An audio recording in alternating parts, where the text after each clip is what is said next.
কিছু শব্দ যেটা আপনি বারবার ব্যবহার করেছেন একটা ফিচার দিয়ে কীভাবে সবগুলো চেঞ্জ করে ফেলতে পারেন তা আমি দেখাবো। মনে করেন আমাদের এখানে একটা শব্দ আমি বারবার লিখছি টিএমএস, অর্থাৎ 10 মিনিট স্কুল।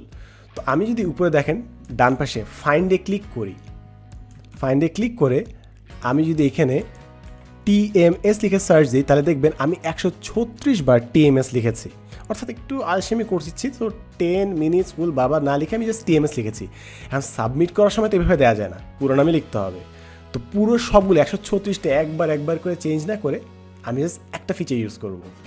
এ দেখেন রিপ্লেস বাটন আছে, ক্লিক করলাম, তারপর দেখেন ফাইন্ড ওয়ার্ড, অর্থাৎ কি খুঁজবো, টিএমএস খুঁজবো আমি।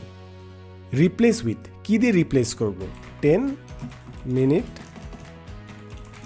স্কুল দিয়ে আমি রিপ্লেস করব। অর্থাৎ যেগুলো জায়গায় টিএমএস আছে সেগুলোকে আমি 10 মিনিট স্কুল লিখে রিপ্লেস করব।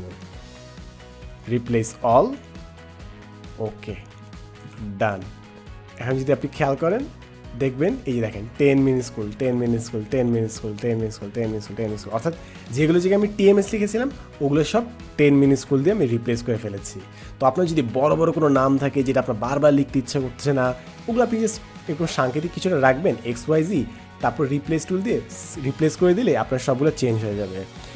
তো এই তো, একটু স্মার্ট হলে দুনিয়া অনেক ইজিলি কাজ করা যায়। এবং হ্যাঁ, আপনারা কাইন্ডলি প্লিজ ফ্রেন্ডদের অ্যাসাইনমেন্ট নিয়ে তাদের নামটা রিপ্লেস করে নিজের নামে জমা দিয়েন আর কি। All the best.